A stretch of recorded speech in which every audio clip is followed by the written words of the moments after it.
Warning, the Stone Age Gamer includes a lot of bad language. Cover your mother***ing ears.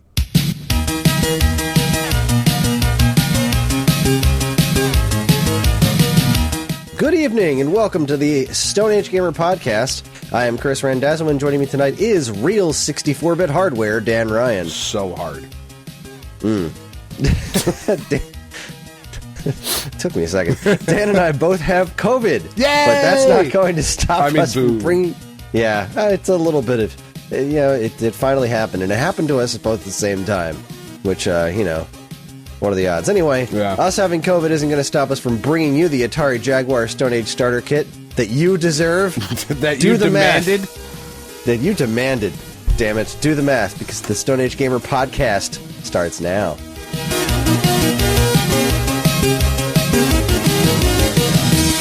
Hi, everyone. This is episode 405. It's the week of April 8th, 2022. I've done the math, Dan. Have you done the math? No. Should I have? That's okay. I mean, you should have. You add up enough numbers. If you write 64 on the outside of your machine, it is better than a 16-bit machine and a 32-bit machine. It doesn't matter what's inside the machine. Nope. Just as long as I put that on the outside, I'm good. Mm-hmm. It's technically a 64-bit machine. Every game on it is uglier than every game on the PlayStation, but it doesn't matter. I'm going to write 64 on the back of my iPhone real quick and see what happens. You're going to get... It's like the expansion pack. You'll get 64 extra megs of memory. Ooh. Is that good? Is that bad? I have no idea. Tons of MIGs and megs. Oh, MIGs. Memories. I love a good MIG. Love a good meg. Oh, man. How you doing? I'm doing all right. It's been, I came down with COVID on Sunday. Like, that was when it was Sunday, right? Because Saturday was the show. It was too many games. And then Sunday morning was when Karen tested positive. And then I think I tested positive Sunday night. Yeah, I tested positive Sunday morning because, I started when I got home from work Friday. I was like, maybe something doesn't feel quite right. And then I woke up Saturday morning and I was like, oh yeah, that's a thing. That's for sure happening in my throat and face area. So I'm not super thrilled about that. And then I was like, I don't know, maybe because our weather has been just fucking crazy the last week or whatever. So yeah, I was just like, fine. I'll get a test and whatever. And, I went to get breakfast at Wawa on Sunday morning. And, it's like, they got buy one, get one free tests here. That seems like I'm throwing money away if I don't do it. Yeah, well, Karen went to go get more tests this morning because we needed to test John this morning, and we had run out of tests, and so she went to Wawa, and she's like, yeah, so the tests are buy one, get one free at Wawa, but they're also twice as expensive as they are at Walgreens. Oh. Yeah. That's how that works. So, it's been an interesting week. I figured I would, I'm like, all right, I have COVID, so we'll go to the doctor, see what the doctor says. And they told me it was weird because they were like, you have to stop masturbating. And I was like, what, why? And they were like, well, we're trying to examine you. I was like, oh, sorry.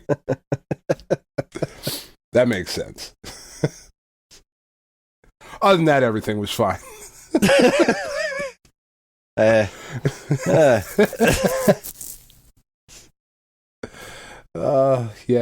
It's been...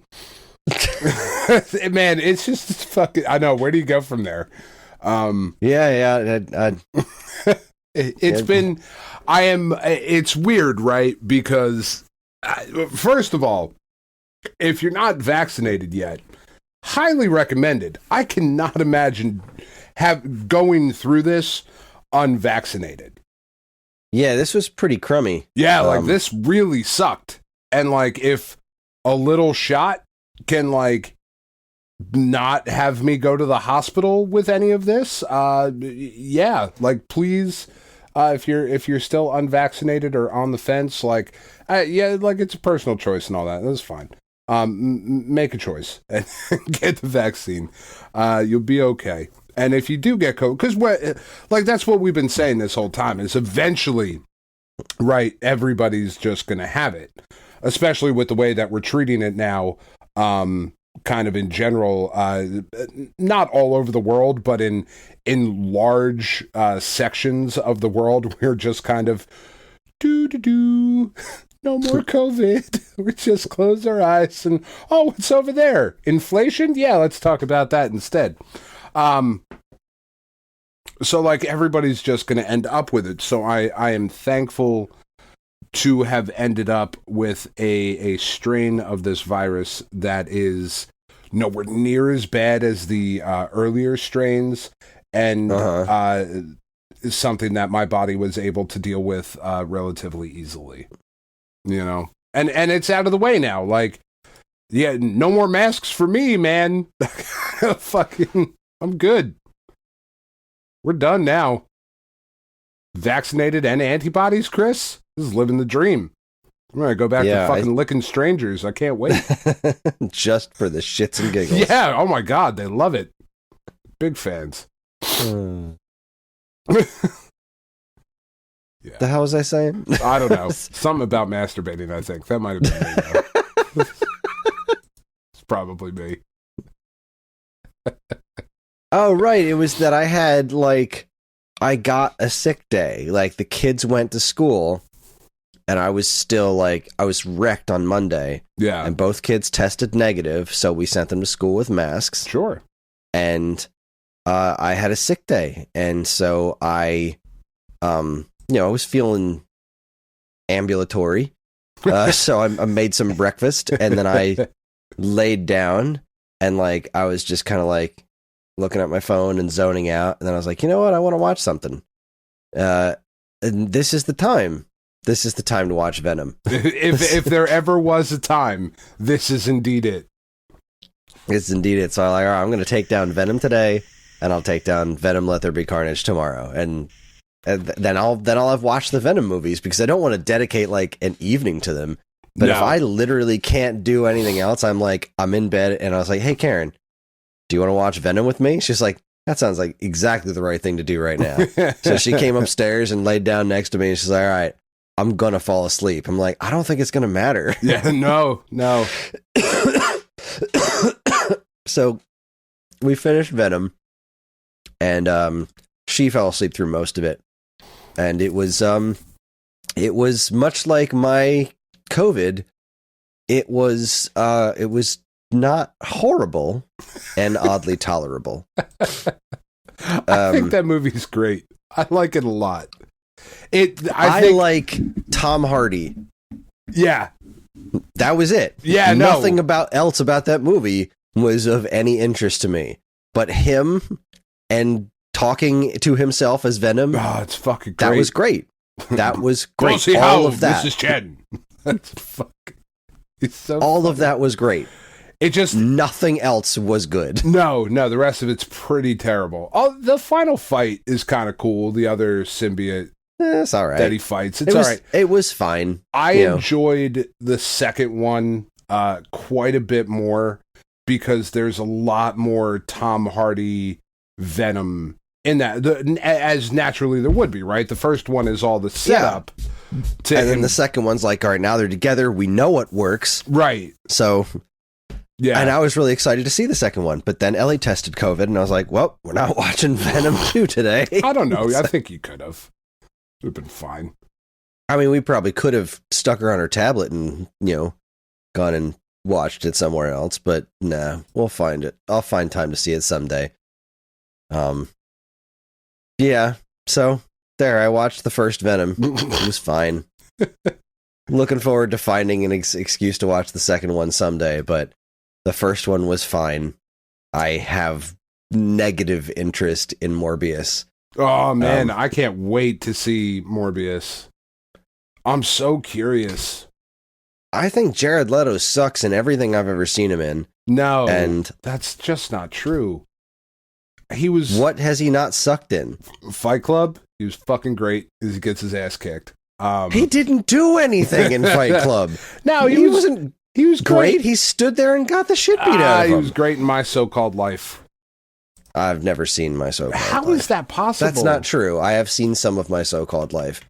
It didn't really leave an impression on me. He's really quite good in that. For what it is. You know what I mean? It's a sappy teen melodrama, whatever. It's fine. But he does his he does that like the broken puppy dog eyes rock star kind of thing very well. He's good really for him. good. He's really good in Requiem for a Dream. I can't imagine that's one you've seen though. Nah, never interested me. That doesn't seem like... And like, I've seen a few minutes of his Joker, and it made me want to vomit. That's garbage. All of his method acting gravitas can go jump off a cliff as far as I'm concerned. I have no interest. I have no interest in Morbius. You know why? There's at no point, I have it on good authority that at no point in the movie does he go, Felicia, like in the old cartoon. That's the only thing I care about Morbius for. So no, bye. No interest in you. Poor Matt Smith got roped into this, of all the things to get Matt Smith in the MCU to do a Marvel movie, and it's this.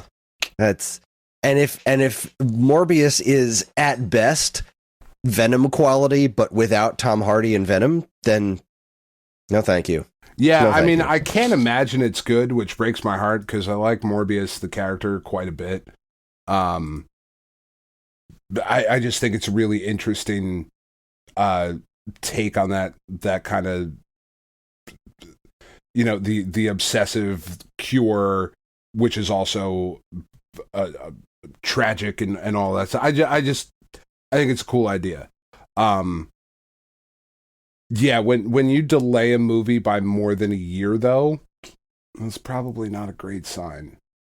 I mean, I feel like a lot of it was COVID related, where they're just like, "Oh, I got to release this when people will come to theaters." It's the reason Top Gun isn't out yet. Every time I see a commercial for that thing, I'm like, "Oh, right, they kept delaying this one. This thing's been in the can for ages." God, that movie's gonna be so bad. Yeah, it's gonna be so bad. I'll tell you what's not so bad though. It's fucking Moon Knight. Yeah, I've only watched the first episode. I'm going to watch the second episode tonight. It's glorious. We had a big talk about it on TWEP last night. Evan is happy. That's really all that matters. I mean, the rest of us can go fucking pound sand. He is the Moon Knight fan as far as I'm concerned. Yeah. And like, obviously he's got issues with it because it's taking a lot of liberties, but he also explained that's kind of Moon Knight. Yeah. Like every time somebody else takes on the character, like the power set changes, the mythology changes, and like this is just another one of those that is very different, but it's very entertaining. And me not having any real connection to Moon Knight at all, like tertiary knowledge of his origins and stuff in the comic books, I'm freaking loving this show. I think it's great. The first episode was fucking outstanding. Yeah, loving it. Loving it to death. Have you played any games? Yeah, I have played games. I did want to mention Too Many Games again, though. That was really fun.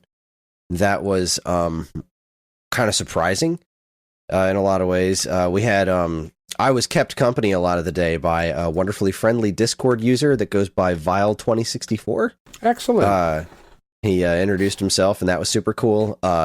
Later in the day, I really did not get to leave my booth at all. Towards the end of the day, I finally got to like walk around for a minute because Kris from AVGC was there, and cool. he kept an eye on my booth for like 5 minutes so I could just walk around the floor real quick.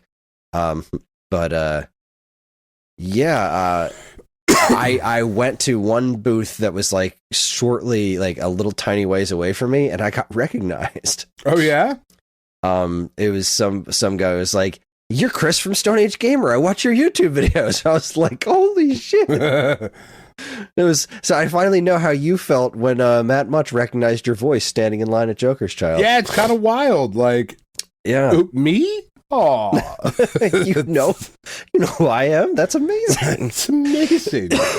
Just that was probably that was a big highlight. So like, I wanted to do this Too Many Games thing because we need money. Sure. We're in some situations here with the whole bathroom thing and everything, and now we got this gutter situation going on. Like we needed some money. So I was hoping that I could just grab a bunch of my stuff, my empty boxes and stuff that I've been holding on to for years, and that I would be able to sell enough to pay some bills. And I had set a goal for myself that I thought was, if I'm doing okay, this goal would be reasonable and I'll feel good about the day. Right. And so I went there and I set up, and one of the first things that the guy that was running the event was like, hey, you're the one who wrote down like boxes and stuff, right? You got any NES boxes? I was like, yes, I have a lot of them. He said, oh, do you mind if I take a look at what you got? I was like, yeah, sure. So I went over and set up. Sir. And I brought all of this stuff here to hide it from you. Fucking come look at it. What's wrong with you? So I gave him the box that had the NES boxes in it and like finished setting up. And then as I'm walking out to get more things, it's like, I found a bunch that I need because like dude's trying to finish an NES set. Oh, wow. I'm like, okay, cool. And then like, so I went over and continued to set up. And as I got close to set up, other vendors kept coming over to my table.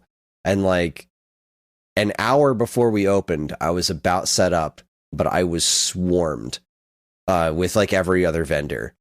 Just like looking at the boxes and the weird, like, because I had all the stuff from Game Crazy and the little giveaways and stuff that I've been hoarding for years, just been sitting in my attic that I just kept for the sake of not throwing away. Sure. And like, I just have all this stuff there and everyone's just picking away at it. Like, how much for this, this? And I'm like, I'm not pricing this stuff to make huge profits. I'm pricing it to move. So like the boxes and the manuals and the games, I was very adamant on like, these are the prices I came up with. I took that very seriously, but everything else was like, I don't know, a couple bucks. You got pins here, they're $1 or whatever. I had all of my old promo t-shirts in a big bin, and it was like, the one guy starts rooting through. He's like, how much are the shirts? I'm like, everything in that bin, the shirts, the hats, the backpacks, they're all $5 a piece. Like, if I buy the entire bin, will you do $3 a piece? Yes. Yes. 100% So he counted them all, yes. Counted them all out, bought the whole bin, which was hilarious because before the show, Adam Shub was like, yo, you got any shirts? Let me see. I can't wait to see the shirts. But he wasn't there yet. So they got bought before he even showed up. I had cleared the goal that I set for myself before the show opened. Nice. And by the end, I stopped. I did not pay attention to how much money I had made. I was like, I don't want to think about it. I'm just going to sell what I can sell. Spend it. I'm not going to do any of that. I'm just going to hold everything. The only thing I bought was a copy of Crazy Taxi off Adam. He's like, I know you commented on this thing. Here's the Crazy Taxi. I'll sell it to you for $10. Like, sure, why not? Here you for go, what $10. system? Dreamcast. Ah, okay. I didn't have Dreamcast Crazy Taxi for some reason. It was That's really freaking weird. me out. And he had a copy of it, so I was like, sure, $10. There you go. And Adam also gave me a lot of Atari 2600 games that I didn't want. He had this little box of things like for trade, and I went over just like, all right, let me see what you got. And because I couldn't see all the Atari games in the Twitter post that he did, and he had 3 Atari games that I didn't have. I was like, how much do you want for the Atari games? He's like, take them. All of them. I'm like, I really only want these 3. He's like, that's the deal. You take them all. Okay. So all I got right. like 2 more copies of Shoot Rocks or Asteroids. That game will now always be Shoot Rocks to me. Yeah, More Missile Rocks. Commands and like just a bunch of common stuff that I had no use for. But, I got a couple of games I didn't have. So, yay. That's awesome. But yeah, that was it. I spent $10. And when I came home with so much less stuff. I got rid of my old standees, which were a huge nice. heartbreak because I held on to those things for a long time. Yeah. And they were all not put together. It was a Minish Cap, a Twilight Princess, and like a Metroid Prime 2 and a Metroid Prime 3. The Primes had gotten put together. Oh, and a new Super Mario Brothers. But the Mario and the 2 Zeldas had never been put together before. Wow. So they should have been worth a whole lot of money. Oh, yeah. Like the Twilight Princess one alone goes for around like 700. Yeah. And I can't even find listings for that Minish Cap one. The problem is that back when I lived in Elmwood Park, it was when I lived in Clifton. That was part of the basement flood. So they were unassembled, but they were now water damaged, which means they were nearly worthless. Sure. Like, just because it wasn't even like hidden. It was just, Link's sword is all jacked up. Yeah. Like, they're kind of worthless. So I think I sold them for like $60 a piece. So that's that still worked. pretty awesome. It's still pretty awesome for something I paid nothing for in the first place. Same with all the boxes. But yeah, when I counted everything, I had cleared my goal 4 times over. Nice. So it was a very wonderful weekend. I did get to walk the floor a little bit and see some cool games that I wanted to get, but not enough to make me buy anything. The one thing that I was super pissed that I missed was apparently right at the beginning of the show, somebody sold a bag of 60 CDI games. I would have bought that in a heartbeat, but somebody beat me to it before the show opened because I couldn't get away from my table to go look at the show. I wanted to go to the bathroom and I wanted to look around the floor real quick. That's why I finished setting up an hour ahead of time, but I couldn't move because everyone bought so much stuff before the show even freaking opened. That's crazy. All right, well, fucking next time, just ask and I'll go with you. And you can go I didn't even wander the floor. To ask you. I didn't even think to. I was racking my brain. Like, who can I ask to come hang out with me at this thing so that I can have somebody with me? Because I feel like I'm going to need help. And I did need help. I was there. Yeah. I was writing things down all day long because I did not think I was going to be that busy. So there'd be a lot of people looking at the boxes and then just kind of moving on. But sure. All day long, it was like one person after another, like going through the boxes and like stacking them up and stacking them up. Like, all right, how much for all these? And then I'd have to add all them up, and it was nuts. Yeah, man. Let me know. I'll wear something low cut. It'll be good. Fucking hell yeah. Glitter. That's what the boys like. Because I sold most of my heavy hitters, so it's like, if I do something like this again, I'm going to need to show some skin. Vile 2064 also bought my copy of Bubsy for Jaguar. Of what? My spare copy of Bubsy for Jaguar. Your extra Bubsy. Yeah. And, spoilers. And as far as I know... Didn't make my list. Didn't make mine either. As far as I know, he did not get COVID from me. Because I was completely unaware that I was sick at that time. Mm. Well, that's outside of too many games, since I've been home, I had to stay away from John, so I haven't been able to play Kirby much because he really wants to play Kirby with me. I didn't get to do that till today when he tested positive. I was like, all right, masks off. You're not going to school. Let's marathon some Kirby. Nothing fucking matters anymore. We're shitting in the living room. Let's fucking do it. So I played a bunch of Kirby today. That was great. We got to, we think, and we're on the last world now. And this last stage was like really apocalyptic looking, like, sandy and whatnot. And it was very, very, very, the game is so good. It's so delightful. I unlocked the fishing finally. Oh, nice. Oh, it's so delightful. It's really simple, but it's more complicated than fishing in like Animal Crossing, but it's less complicated than like a fishing game. It's like, or like real life fishing. Yeah, exactly. It's just, it's really simple, early. But it's very rewarding. But so like for the last couple of days while John's been going to school, Ellie and I, once John gets home from school, would quarantine in the basement. Right. Because Karen's farther along with this than us, so she's like okay to be around him as long as she's masked. And Ellie and I were just like, no, we're still plague rats, so we'll just live in the basement. So I brought the spare Switch down here, and I went to continue because I had started Ori 2. Yeah. Ori and the Will of the Wisps. And that's super interesting. I'll get to that in a second, but I went to continue my game with the cloud save, but I didn't have the game downloaded on John's Switch. So I like was downloading it and it was taking forever. So I decided to try and like, all right, well, what can I bang out real quick just to like try out while I'm waiting for this? You know what? Let me try Crash Bandicoot 2. Let me give that the old college try. Give it a whirl. And I just don't think Crash Bandicoot's for me. Yeah. It was fine. It didn't strike me as particularly better than the first one. Granted, I only played like 2 or 3 stages. I was like, all right, so this is more of that. I guess the hitboxes are nice enough, but it's not doing anything to me that makes me happy. It's like it's fine. It's fine. The music's fine. The visuals are very nice. But yeah, it's fine. That's how I've always felt about Crash. Like, it's good. It's fine. I will go so far as to say that I think the first one's bad. I think the first Crash Bandicoot is a bad video game. Yeah. The hit detection makes no sense. The level design is cruel. It is a crappy platformer. It is bad. Crash 2 seemed fine. And I think that's as far as I'm going to go. I don't think I'm going to dive into any more serious time with Crash 2 or Crash 3. I'm removing it from my backlog list of things to do. I got other things to do. No, I think you should finish the Uncharted games that they made. Those are way better. I'm going to try, if I'm going to play a PlayStation 1 game that I haven't finished that I don't like, it's going to be Final Fantasy VII. That's right, goddammit. So back to Ori 2. It's pretty different from the first one in one intrinsic way, which is the attack. You have a gun.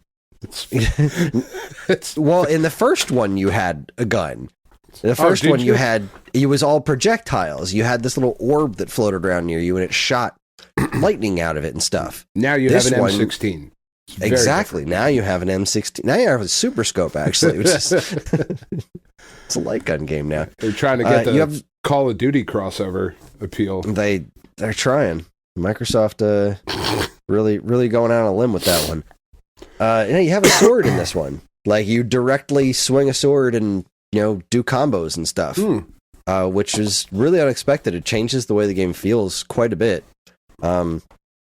Other than that, it's still more Ori. It's very nice. It's very pretty. It runs great. It's got a little bit of a touching story going on there. It's got a good beat and you can dance to it. Exactly.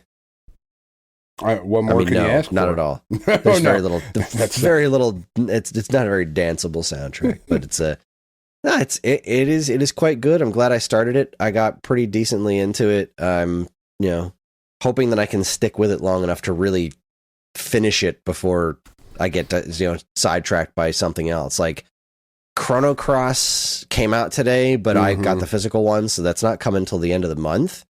So I got a couple of more weeks, and I don't think I'm going to get a new review assignment anytime soon.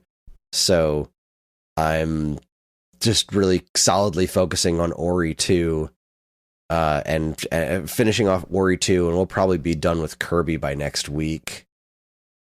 I'm probably going to go back and 100% it, though, just because it's so fun. Yeah. But John really wants to get back to Skyward Sword, so I guess that's what's next. But yeah, it's what was my list here? Yeah, Kirby, and then Chrono Cross is on the 26th. And I wrote down something called Super Mega Zero on the 21st, and now I can't remember what that is. Like, Switch Sports comes out on the 29th, but that's not backlog. That's just, like, thing to play with the family. Right, that's just have and play. Yeah. What is Super Mega Zero? I liked what I saw enough to write this down. And have already forgotten. COVID is a son of a bitch. Rogue Games. Why do I know Rogue Games?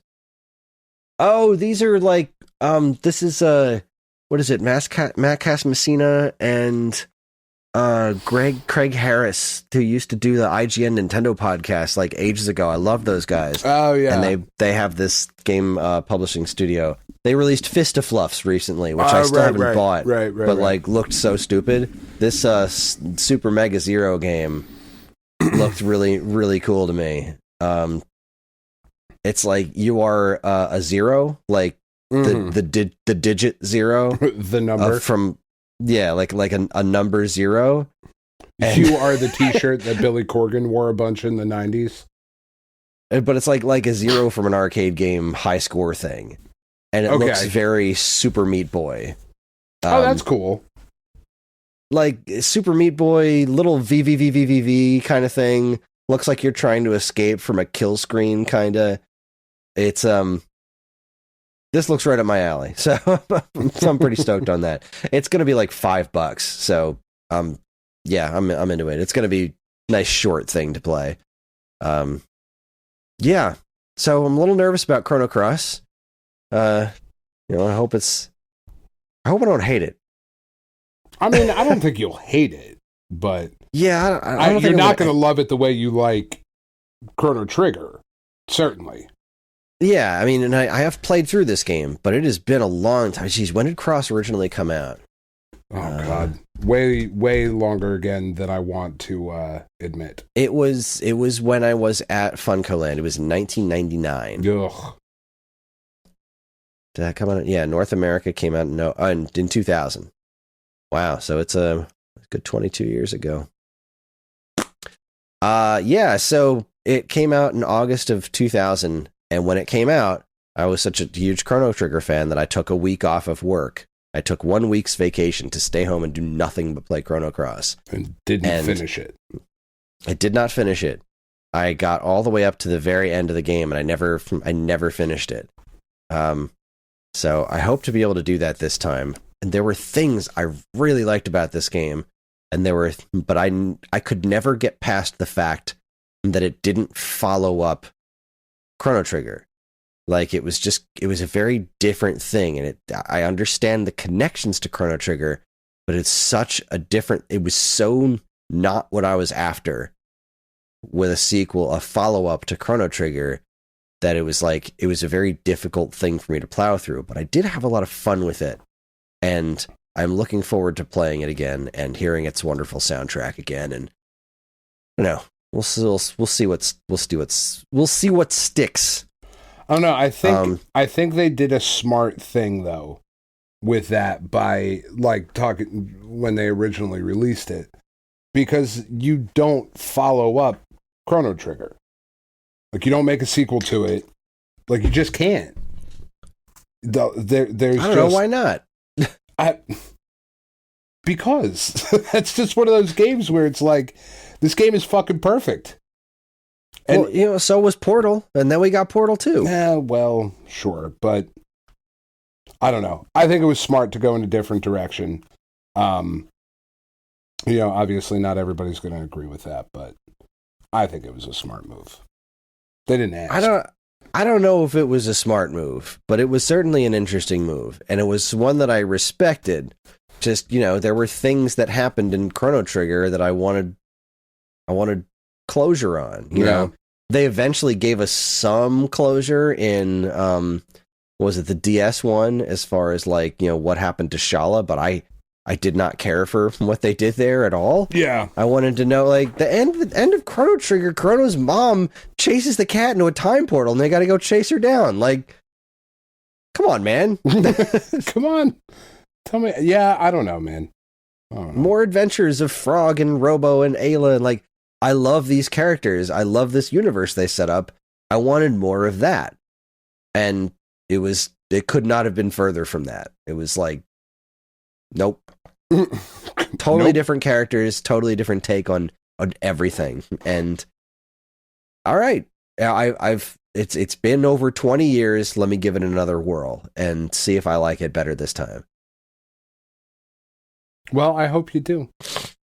I hope I do too, because I just spent $40 on a physical version of the game. But really, honestly, Chrono Cross is really only secondary to the whole Radical Dreamers thing. I am over the moon to play an official localization of Radical Dreamers. But all right, that taps me out as far as games I played. There was one piece of news I wanted to touch on, but what did you play?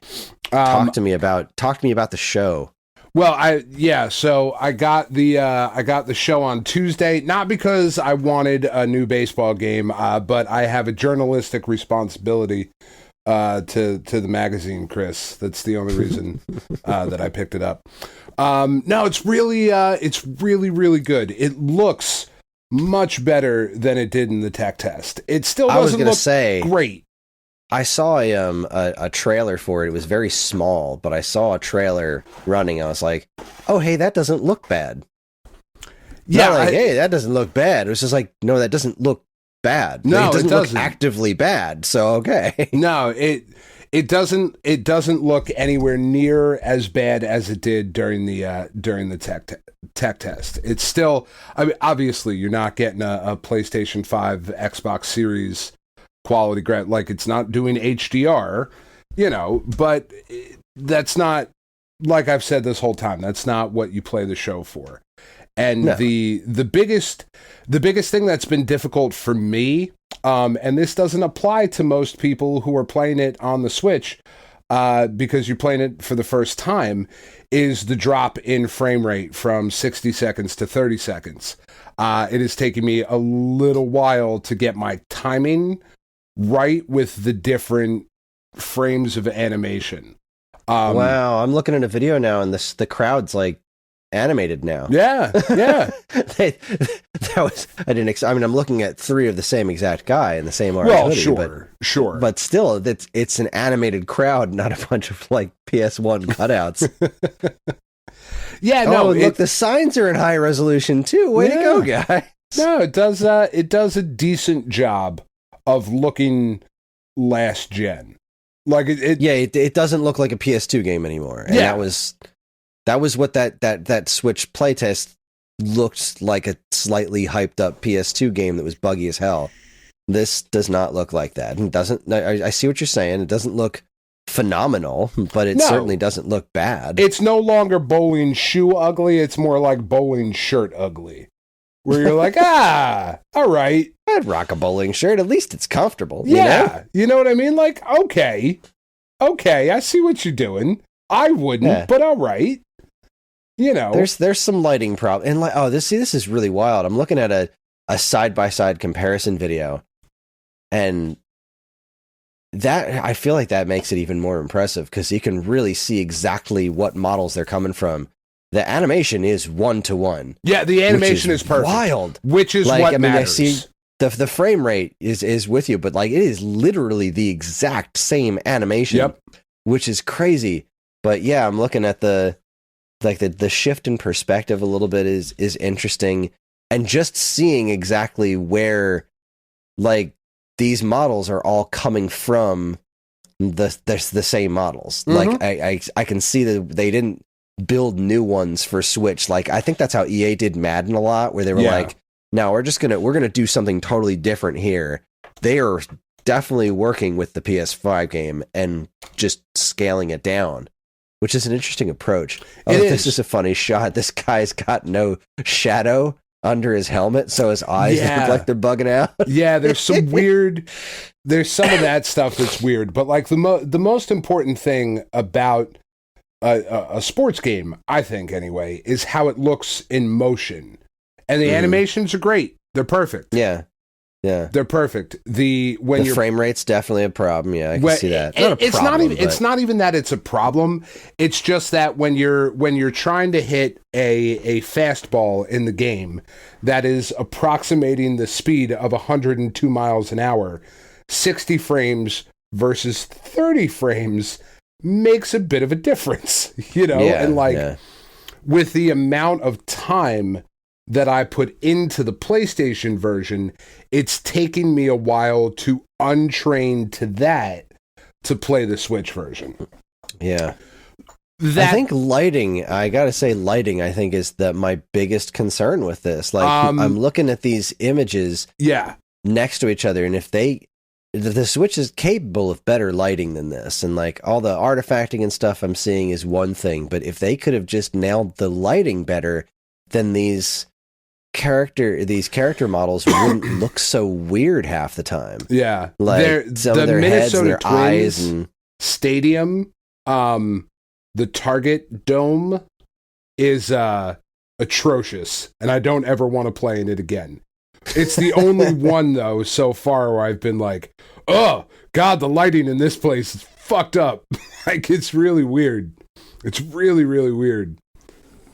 But no, it's I'm great. Like looking it's at the show. I don't know what like Chase Field is where I'm looking at right now. Yeah. And the guy in the white uniform is just blinding. Yeah. The white is just, there's no shadowing on the actual uniform itself. Yeah. And like I mentioned before, there was no shadow under the brim of his helmet that he was wearing. And so like his eyes are this bright white sticking out from underneath where there shouldn't be light happening. And it's kind of distracting. I feel like if they could just get the lighting working, it would really, really take this a lot of steps forward. It would cover up a lot of the issues. But and that might be something that they address in a patch. That's certainly something that could be patched. But the fact is that it's really pretty awesome to go from sitting on the couch and like playing through Conquest or Game or whatever to being like, I'm going to go to the bathroom and fucking keep doing this. Because I'm in the middle of a game and I'm not pausing my baseball game. I'm taking this with me, sitting on the couch for the type of game that the show can be at times where, like so it's Thursday when we're recording. The game came out Tuesday.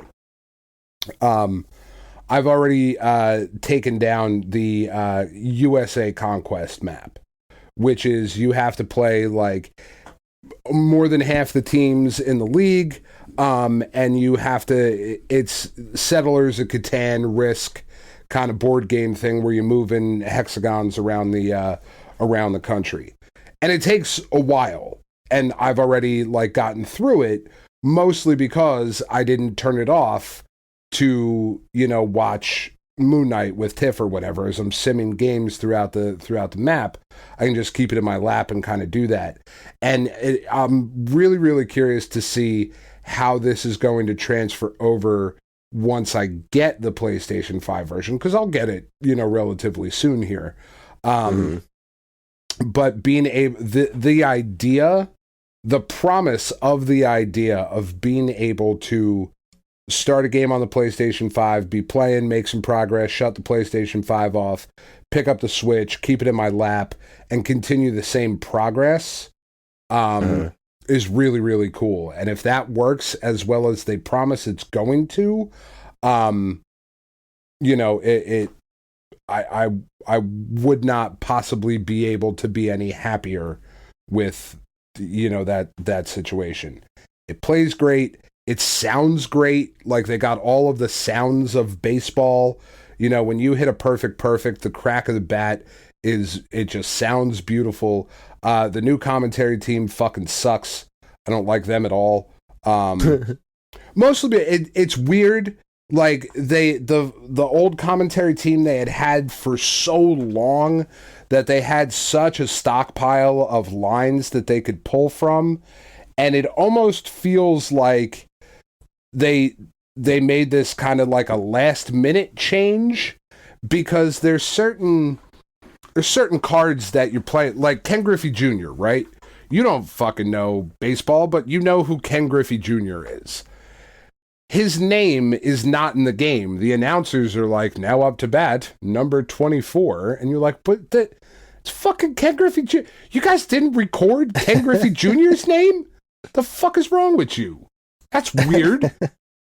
That's a weird choice. Like, you guys better fucking add that in later. It's very strange. So there's like, I don't know, the commentary team sucks butt.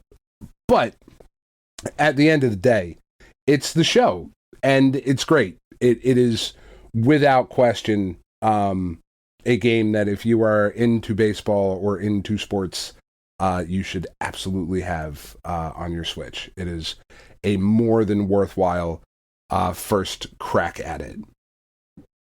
I love it. Yeah, awesome. Yeah, you've been seeing you having some conversations with the folks in the old Discord about it. So yeah. I mean, it's wonderful. It's a wonderful way to spend some time. It's been great having this time I'm gonna write my review this weekend because it's the show. I really just needed to see how it played on the Switch. I could have written the review, a while ago because I knew they weren't going to change all that much. And the few things that they added this year, like mini seasons and stuff, that's really cool. So I'll talk about that in the review and whatnot. But it's great. I mean, it's just great. Very, very highly recommended. And I was also able to spend some time, since I'm still going into work, virtually. I'm still going into work, just like, what up, fuckers? Stay away. Logging in remotely to work and getting stuff done. So I haven't just been sitting around with my thumb up my ass, but I was able to grind through the entire event that is currently happening in Puzzle and Dragons and get all the equips and all the stuff that I could possibly make instead of it taking to like the last minute like it usually does in these big events with a lot of farming and different stuff to get. I was able to just sit and take some time, and basically the time that I usually spend commuting to and from work, I was able to get the rest of this shit done. So I was really happy with that. And it looks like at this time next week when we record, we should have the Ultraman collab, and that makes me stupid happy. Ooh. Because it's Ultraman. And Ultraman's fucking great. So, yeah.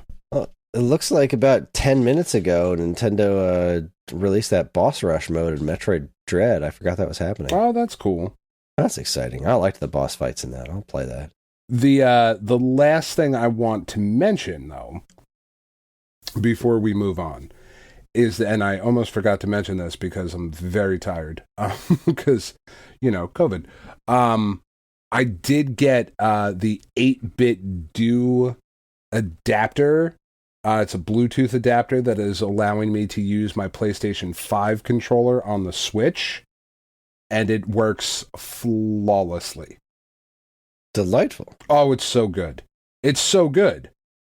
So, like, now I'm sitting here thinking, like, all right, well, what Switch games do I want to play now that I have kind of neglected a little bit because I haven't had a good Pro controller and didn't want to drop the money on the Nintendo Pro controller. So now that I've got the PS5 controller working, I don't know. We'll see. But it's great. Nice. It was like a $20 adapter. And it works perfectly. Well, that's awesome. Yeah, very, very happy with that. I'll tell you what I'm not happy with. What's that? And this is something I learned a bit more about. I just wrote about this a couple of weeks ago about the Pac-Man collection that I'm all excited about and games I wish were in it. I learned a lot about Ms. Pac-Man today that was making me very sad. What's that? So, like, I knew that Ms. Pac-Man wasn't originally made by my Bandai Namco. It was like CCG or something was the company that actually made it, that then they got involved with Namco and all that business. And the reason we haven't seen Ms. Pac-Man lately was because, like, Bandai Namco was getting ready to close the deal and, like, just own Ms. Pac-Man outright for the future. CCG or whatever that company was, sold the merchandising rights to Ms. Pac-Man to frickin' At Games, who just swooped in and, like, made a better offer, and then they sold it to him. At Games, that awful, awful company, At Games. That sucks. And that's why we don't see Ms. Pac-Man stuff anymore. Because they would have to pay some sort of license to At Games, who's hanging on to that Ms. Pac-Man license and just being scummy. Yeah, and I think there was some sort of, in 2020, there was some sort of agreement reached, but, like, this popped up all over the place today because there's an Arcade Archives Pac Land coming out. Okay. And they changed Ms. Pac-Man to Pac-Mom. Like, instead of a red bow, she's wearing a pink hat. And, probably because Namco couldn't come to some sort of agreement. Like, first off, it's Arcade Archives. Like, it's no longer Arcade Perfect. Like, it has been altered from the original Yeah. version. Like you're not archiving anything now. You're not archiving anything of value. You're archiving this brand new game that you've developed. You're archiving this weird ROM hack. So that's such a bummer. At games can go and jump off a cliff. I'm not saying that, every corporation needs to own everything ever, but like, come on, it's freaking Pac-Man. Like, let Namco have this one. Yeah. I'm not going to go to bat for Namco as being the best company in the history of all kind of time or anything like that. It's like at a certain point in the interest of humanity's sanity, like just let Bandai Namco have Ms. Pac-Man, you assholes. So that I can play more Pac-Man games. I want to play a reissue of Ms. Pac-Man Maze Madness on my Switch, and it's never going to happen because At Games sucks balls. They do. They do indeed. All right. The coolest thing that happened was that Return to Monkey Island was announced. Oh, that is so cool. I'm over the freaking moon about this. It happened like right when I was at the worst COVID. Like, actually, no, it wasn't right when I was at my absolute worst. It happened while we were watching Venom. So I didn't find out about it until like 10 minutes after it had been announced, because it was announced like right before the end of the movie. And I was like, this can't be real, can it? Because it's like, Ron Gilbert and I think Michael Land and like a bunch of the original team. I just saw a tweet today from that they finished recording with Rob Paulson doing some voice work again. And like, I got COVID brain. I want to make sure I'm saying the right names. Yeah, it's Ron Gilbert's the Monkey Island guy. Yeah, I'm not crazy. Okay, there we go. Brain's working again. Ron Gilbert only did the first 2 Monkey Islands. And yeah, here it is. Just got done recording the amazing Yakko Pinky doing the lookout for Return to Monkey Island. Brandonopoulos wrote some funny stuff for that scene. We didn't have voiceovers when Monkey Island 1 and 2 first came out, so it's exciting to be in the studio recording Monkey Island dialogue. So this guy's never worked with the awesome Monkey Island voice cast before, which is like super exciting. Yeah. Because I love the voices that they added for Monkey Island 1 and 2. This is coming out this freaking year. I know. Like, throw that one on the freaking pile. But like, now I'm thinking I really got to get to playing the rest of the Monkey Island games. I know that they took some turns as far as like what story Ron Gilbert was going to do next after Monkey Island 2, but also he's confirmed on air that they're not ignoring those games, and in fact Murray the Skull is going to be in the game. So I'm jazzed. This is such great news. No, that is really, really great. And like you trust the creator of the franchise to do it right. You know? Yeah, and it's really especially nice to see him have the reins again. And freaking Devolver Digital's involved, like yeah. I couldn't be happier with this specific turnout unless they announced that it was coming to consoles too. That would be the next thing that would just put me over the moon. Is like, and it's coming to consoles. Because, I mean, it might. The special editions came to consoles, but like, I would really like the special editions to be coming to... I really want the whole Monkey Island anthology on all current consoles, and whichever one it comes, like if they're skipping Switch and it's just coming to, I mean, hopefully not just PS5 and Xbox Series, but if it's coming to PS4 and Xbox One and not Switch, then I'm buying it on one of those consoles. Yeah, if I can sit back and play it with the controller on my TV, that's what I want. So, I can't believe it's real. I'm so happy we're getting more Monkey Island. Yeah, that's awesome. But like that's a stupid number of games this year, like announced for this year with no release dates. Yeah. Like, I now get it's only April, but like now Advance Wars doesn't have one.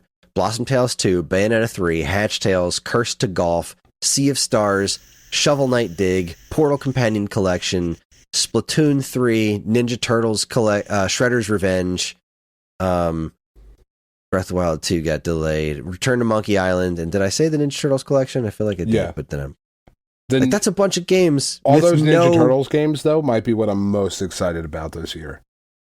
it's Isn't that either that or weird? Shredder's Revenge has me more excited than that the collection, but not by a lot. Yeah, that's weird. Because I mean, Shredder's Revenge looks nuts, but geez, Yeah.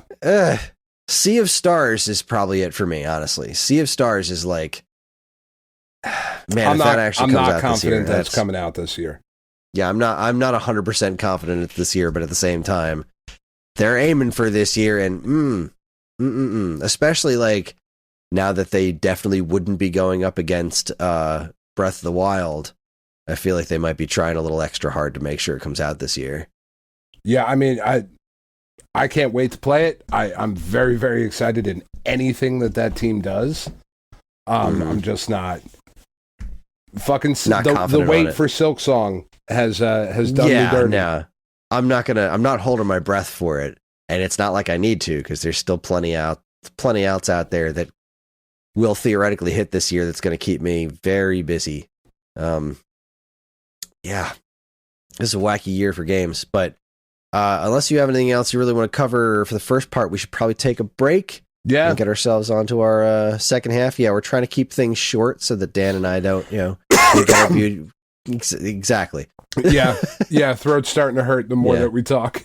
Want to make sure we get our beauty rest. So we're going to take ourselves a quick break. When we come back, we are going to do our Atari Jaguar starter kits, which are going to be hilariously short. Yeah, it's not going to take long. You're listening to the Stone Age Gamer podcast from Geekade.com. Stick around.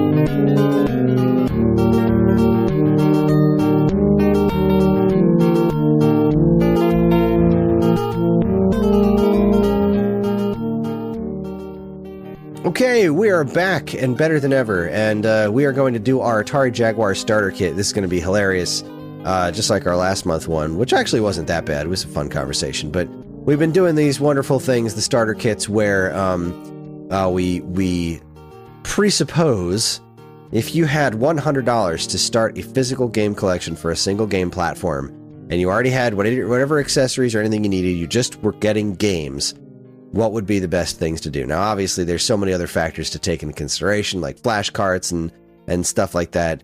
This is just a fun exercise in hypothetical situations. Yeah, just an interesting conversation. Sometimes a little shorter than others. Yeah, because like $100 for some game platforms really does not go very far. And Atari Jaguar is one of those for a couple of different reasons. One, because most good Jaguar games are very expensive. Two, because there are very few good Jaguar games.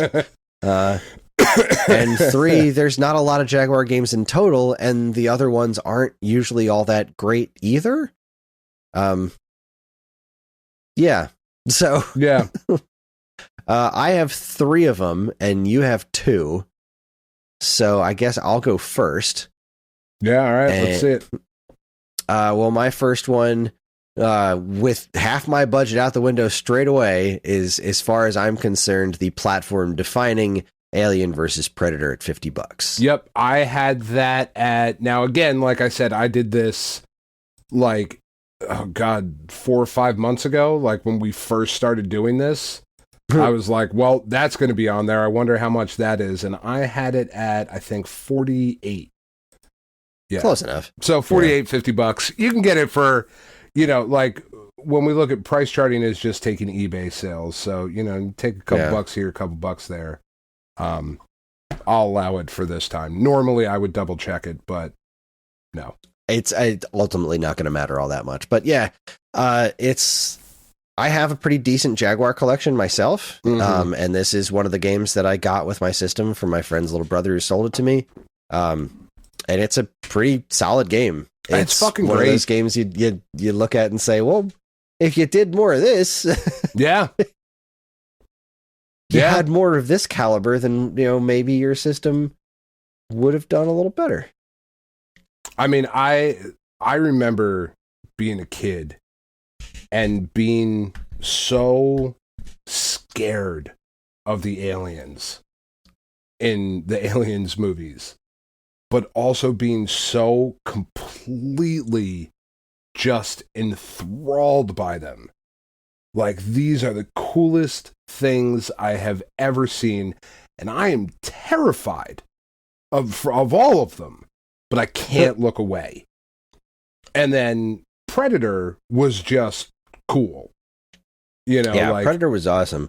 Predator's just cool. He's not the scariest, movie monster or whatever. He's just a My really mom always cool said he looks design. like a Fraggle. What's that? My mom always said he looks like a Fraggle. He does kind of look like a really angry Fraggle. He's just a really, really cool design. I love the movie, because who didn't love Schwarzenegger back in the day? Like, Uh-huh. Yeah, Schwarzenegger and Apollo Creed, which I know is Carl Weathers, but he was Apollo Creed to me back then. It's like, oh, Apollo Creed's going to fuck up some alien in the jungle. That's awesome. And Jesse the Body Ventura was in it. So, like, any Alien versus Predator video game that came out, or any Alien video game or Predator video game, I was like, yes, this is going to be fucking great. And most of them are not, unfortunately. Yeah. Most of them are garbage. This one isn't, though. This one's really good. It looks good. Yeah, this was, I remember playing this playing this after I got the system.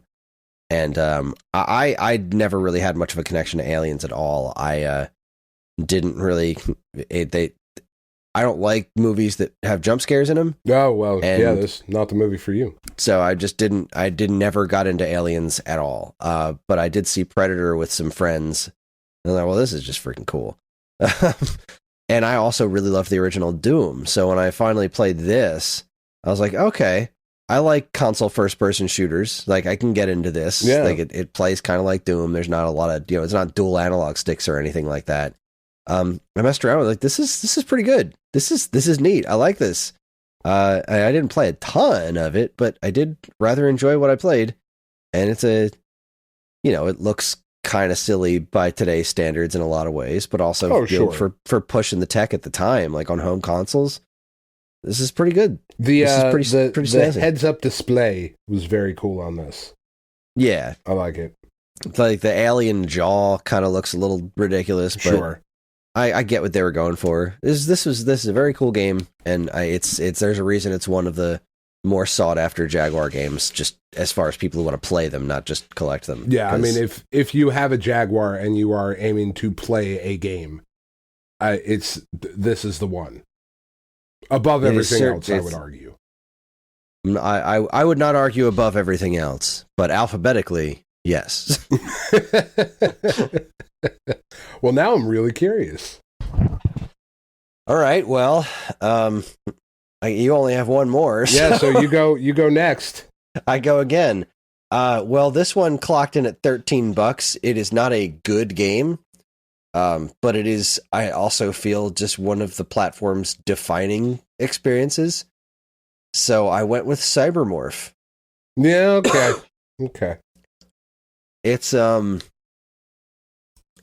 is kind of like the quintessential Jaguar game, I think it was largely popularized for a while there by Angry Video Game Nerd. Mm-hmm. Yeah, you just have that little floaty head in the corner. Where did you learn to fly? Like it was. This was the one that was in the commercials, man. They showed that they showed this game off a bunch of like its polygon pushing capabilities, and I don't know. I didn't hate this game when I played it. It's another one of those games that I have that I got with my Jaguar, but it's it's very polygonal. You're a ship that morphs kind of like into other things. There's a weird, creepy green alien computery lady head that talks trash at you, who's supposed to be like your helpful computer, but is also like super sassy. And it reminds me of Red Alarm for Virtual Boy, except, you can tell what's going on because Red Alarm is like just a mess of wireframes and red that don't make any sense. Cybermorph isn't as bad as everyone makes it out to be, but it's not amazing, but it's not an atrocity. And it's such a quintessential Jaguar game. Like, this is such a piece of this platform's DNA. Yeah. I think it was packed in at some point, if I'm not mistaken. I could be wrong. I have no idea. But yeah, that's my pick. I think if you got to get somewhere started with the Jaguar, I do think Cybermorph is an important one. All right. Well, I only have this last game clocking in at $52, which puts me right at 100. But that would be what I would argue is the second most important game to have for the Jaguar, and that would be Tempest 2000. See, I was really afraid you were going to say Trevor McFur. I was really waffling between Trevor McFur and Tempest 2000. No, I really like I really like Tempest. I think Tempest it's just a really cool shooter. You know, back in the day, like in the arcades, it was, oh, this is so cool. And then Tempest 2000 was just like, oh, this is a really respectful, smart update of the, Tempest gameplay. It looks better. There's interesting polygonal shapes to move around. The basic idea is still the same. You got these fucking creepy aliens crawling up from hell, and you got to kill them from the top of your shape and just kind of move around. It's kind of awkward moving around the shape, like it would have been better with like a trackball style or like a what's the fucking... I think wasn't there a special controller released for Jaguar for this? Was there? That's getting more into the woods than I know about the Jaguar. The Jaguar spinner controller. Yeah. All right. So playing it with that would have been, would definitely be the way to go. But Tempest is just really fun. It's really good. And this is a really good update of that gameplay. Yeah, no, Tempest 2000's great. It's really, I kind of wanted to... It's expensive, but it is expensive. It's the Jaguar. How many other games are you realistically going to get for it past your $100, Yeah, no, you're not wrong. And it is this, like AVP, is one of those platform-defining games. It really is one of those games like, oh, you got to get Tempest 2000 in your Jaguar. If you're going to do Jaguar games, you got to do Tempest 2000. It's one of the first ones that always comes up in conversation. Yep. The only reason I avoided it is because there have gotten to be so many better ways to do it than this. Sure. I can see that. Just at the price, I was like, I could do just this one, or I could do two that are more unique to the platform. And so I did Cybermorph and my last pick. Well, all right. Well, what is your last pick? My last pick is a game called Flip Out. Okay. I know nothing of Flip Out. Flip Out is a really interesting little puzzle game. And I'm so glad that it was one of those games that I got in my little Jaguar collection. That and Raiden was really good too, but that's also on multiple different platforms. So as far as I know... Also crazy this expensive, game, isn't it? Raiden? Yeah, I think so. Yeah, well, 57, but...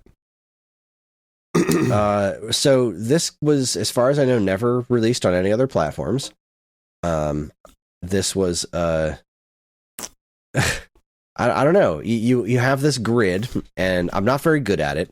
Mm-hmm. You have this little grid, and you're like these weird little alien dudes, and it's like this juggling act. You have to like kind of toss the tiles and make them land in specific places to beat the levels. It's like, I don't know, it's a weird puzzle flipping tile game that's got like a pretty decent personality.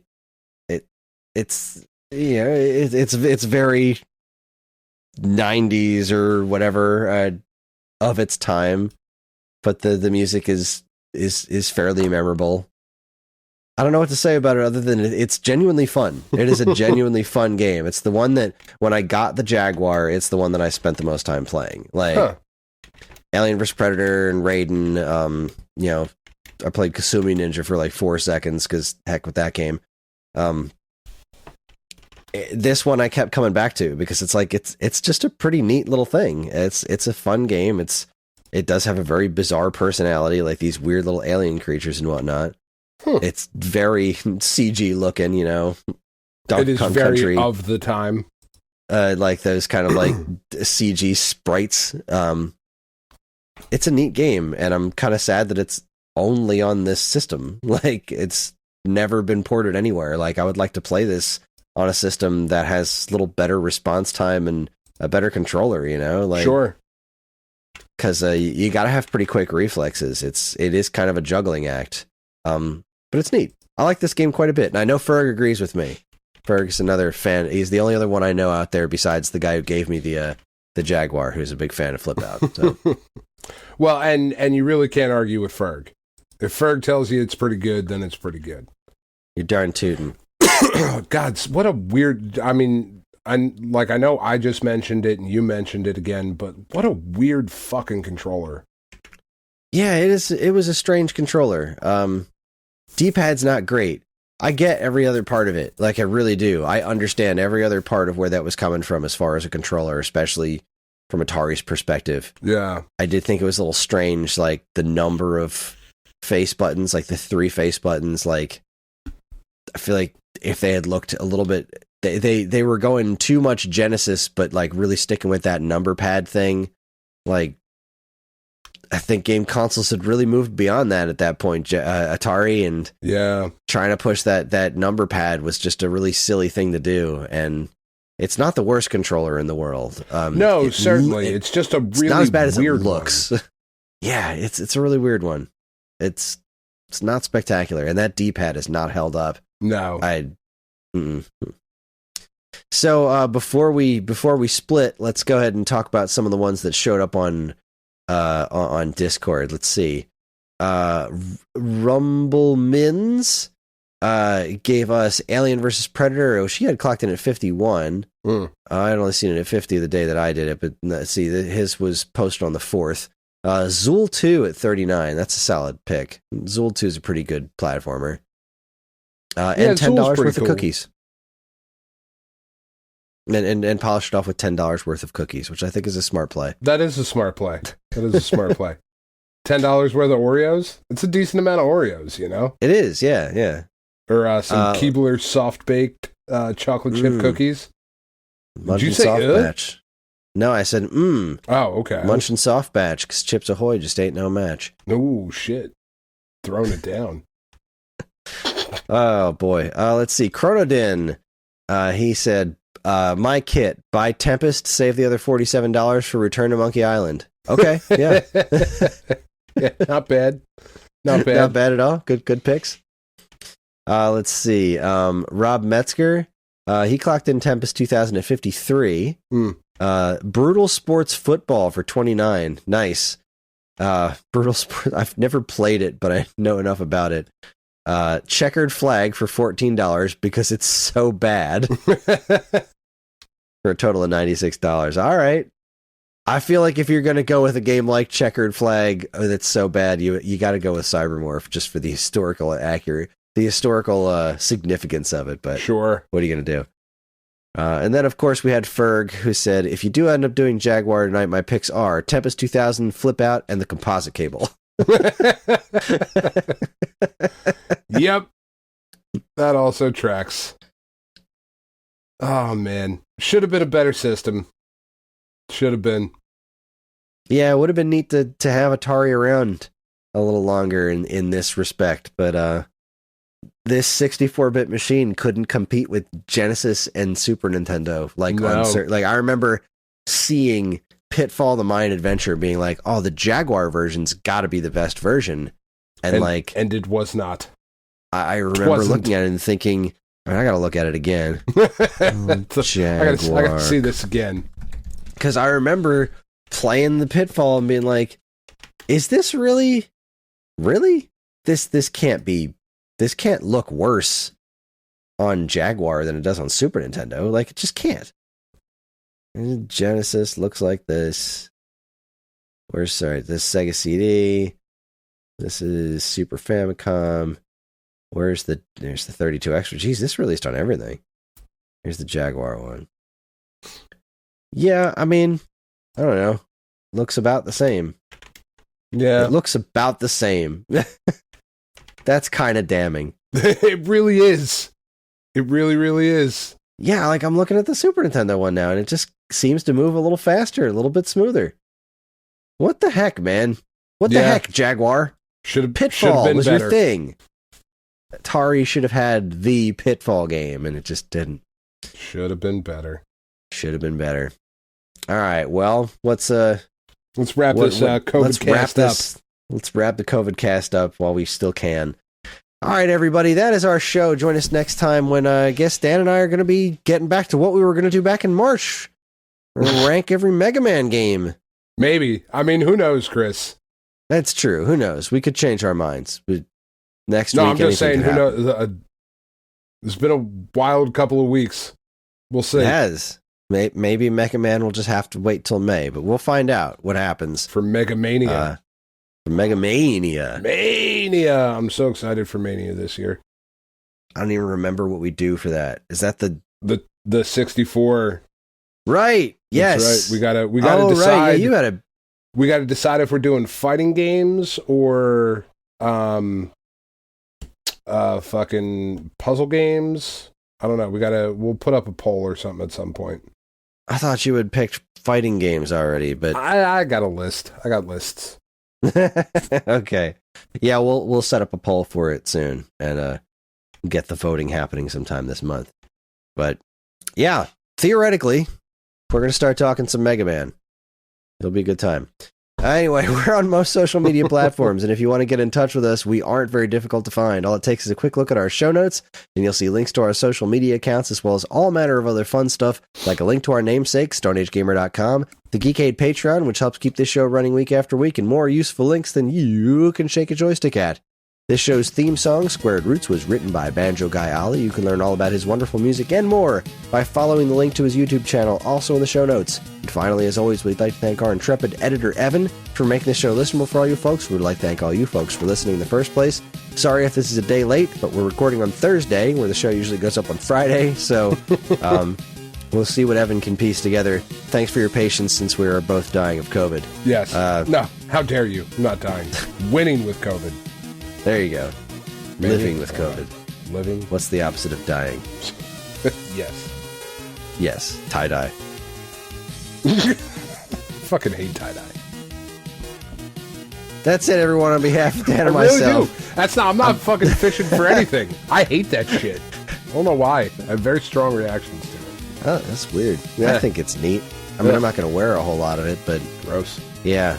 Boy, my brain's just... I didn't realize how little my brain was working, because I've been playing with, Ellie all day and, pretending to amputate legs at the doctor's office, which for some reason she's really into right now. Yeah, hey, but, I'm with you, man. I'm in a fog. It's all right. Yeah. So we're just going to fog ourselves to bed. Good night, everybody. On behalf of Dan and myself, keep playing games. Fog you right in the ass.